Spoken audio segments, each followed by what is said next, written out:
Hello beautiful people, welcome back to your YouTube channel, आपकी career का आधारशिला education villa. सो आज का हमारा जो टॉपिक है that is basically related through a language. हम आज बात करेंगे एक लैंग्वेज के बारे में एंड दैट इज़ इंग्लिश। आज की जो जनरेशन है उसका जो इंग्लिश का क्रेज़ इतना बढ़ रहा है, हम बात करेंगे कि क्या ये सिर्फ एक क्रेज़ है या इसके कुछ निगेटिव इम्पैक्ट्स भी हैं। English is a good language. Why we choose English? हम इंग्लिश क्यों चुनते हैं? To communicate our feelings to others. अगर हम किसी कंपनी में काम कर रहे हैं तो हम अपने इंटरनेशनल क्लाइंट्स के साथ डील कर सके, हम सिर्फ इसलिए ही इंग्लिश चुनते हैं। दैट इज़ इनफ ना।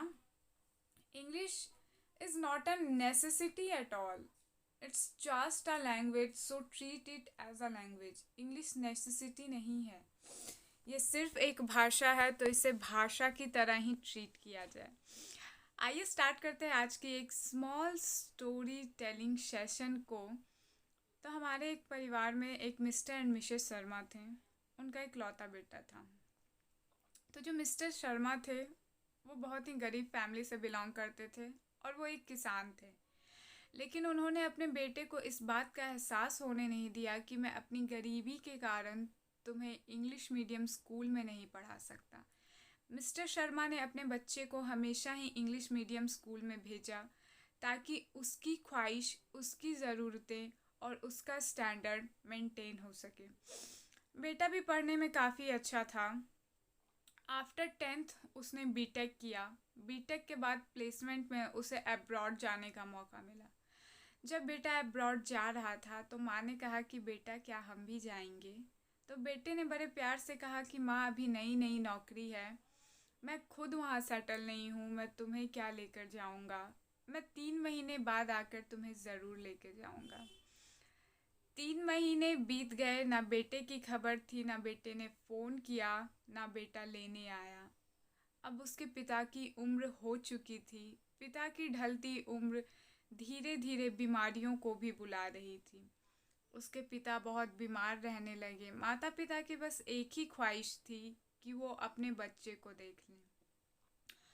2 साल के बाद जब उनका बेटा वापस आया तो उसने देखा कि पिताजी अब पलंग पर लेट चुके हैं। कहने का मतलब है कि पिताजी अब उठते तक नहीं।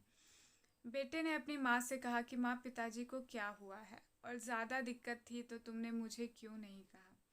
माँ ने कहा कि बेटा, हम तुझे किस पते पे कांटेक्ट करते या किस नंबर पे कांटेक्ट करते? तुम्हारे 3 महीने 2 साल में बदल गए, आगे भी तुम नहीं आते तो हम क्या करते? बेटे को ये बात सुन के बहुत बुरा लगा। बेटे ने कहा कि माँ, मेरे पास समय नहीं है, मुझे 4 दिन में वापस जाना है, जल्दी से पिताजी का इलाज करवा लो या मुझसे पैसे ले लो। माँ ने कहा कि बात पैसों की नहीं है बेटा, बात अपनेपन की है। पिताजी का इलाज करवाने के लिए तो तुम यहाँ रुक जाओ। बेटे ने कहा, मेरे पास इतना समय नहीं है कि मैं बूढ़े पिता के लिए अपने करियर को दांव पे लगा दूं। ये सुनते ही माता पिता की आंखें नम हो गई। माँ ने सोचा कि इसने ये कैसे कह दिया कि बूढ़े माँ बाप के लिए करियर को दांव पे लगा दूं। माँ ने कहा कि जा, हमें तेरे पैसे की ज़रूरत नहीं है, तू चला जा, मैं देख लूँगी कि मुझे कैसे इन्हें बचाना है। बेटे को भी गुस्सा आ गया। बेटा चला गया। बेटा फिर 3 साल के बाद आया तो उसने देखा कि उसके पिताजी नहीं रहे। बेटे को बड़ा अफसोस हुआ। उसने कहा कि माँ, मुझे नहीं पता था कि पिताजी इतनी गहरी बीमारी से जूझ रहे हैं। माँ ने कहा, अफसोस तो मुझे भी है कि तू मेरा बेटा है। चंद रुपयों के लिए तूने अपने माता पिता को ठुकरा दिया। क्या इसी दिन के लिए हमने तुझे इंग्लिश मीडियम स्कूल में पढ़ाया था कि तू हमें छोड़ के चला जाए? क्या इसी दिन के लिए हमने अपनी गरीबी को साइड में रखकर तुझे अमीरों वाला ट्रीटमेंट दिया कि तेरा भविष्य उज्जवल हो? हमने अपने राहों पे कांटे बिछा लिए तुझे गुलाब देने के लिए, और तूने बदले में क्या किया? अपने पिता की ही जान ले ली। मॉरल ऑफ द स्टोरी क्या है? मॉरल ऑफ द स्टोरी बस इतनी सी है कि इंग्लिश को सिर्फ एक लैंग्वेज समझा जाए, जब आपकी पढ़ाई आपके सिर पर चढ़कर बोलने लगे तो समझ लीजिए वो आपकी बर्बादी का रास्ता खोल रही है। बेटे ने क्या हासिल कर लिया? एक बेहतर करियर, लेकिन उसके सर से पिता का साया हट गया। तो ऐसी अंग्रेजी, ऐसी शिक्षा किसी काम की नहीं है जो आपको चार लोगों के सामने ये कहने में शर्मिंदा कर दे कि मेरे पिताजी किसान हैं, मेरी माँ गरीब है।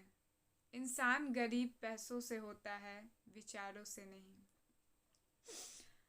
तो इंग्लिश को सिर्फ एक लैंग्वेज की तरह ट्रीट किया जाए। अगर आपकी इंग्लिश अच्छी है तो अच्छी बात है, और अगर आपकी इंग्लिश अच्छी नहीं है तो आप उसे अच्छा कीजिए। लेकिन ऐसी अंग्रेजी का क्या फ़ायदा जो गांव में एक बुज़ुर्ग को समझ ना आए? एक बुज़ुर्ग के सामने आप इंग्लिश झाड़ रहे हैं, क्या फ़ायदा? इंग्लिश आपको व्यापार दिला सकती है, पैकेज दिला सकती है, सैलरी दिला सकती है, स्टैंडर्ड दिला सकती है, लेकिन संस्कार, संस्कार आपको सिर्फ हिंदी और आपकी मातृभाषा ही दिला सकती है। सो एक छोटा सा रिक्वेस्ट है कि ज़रूर सोचें कि लाइफ में इम्पोर्टेंट क्या है। Set your priorities. Career is a important thing, but not at the cost of parents life. Career को महत्व देना एक अच्छी बात है, लेकिन माता पिता के ऊपर नहीं। सो आई होप आपको आज का सेशन समझ में आ गया होगा। बस इतना कि इंग्लिश सिर्फ एक लैंग्वेज है जो हम यूज़ करते हैं to communicate our feelings to other. English को बस लैंग्वेज की तरह ट्रीट करें, ना कि उसे अपनी लाइफ का नेसेसिटी बताएं। So thank you for watching. I hope आपको आज का सेशन पसंद आया होगा।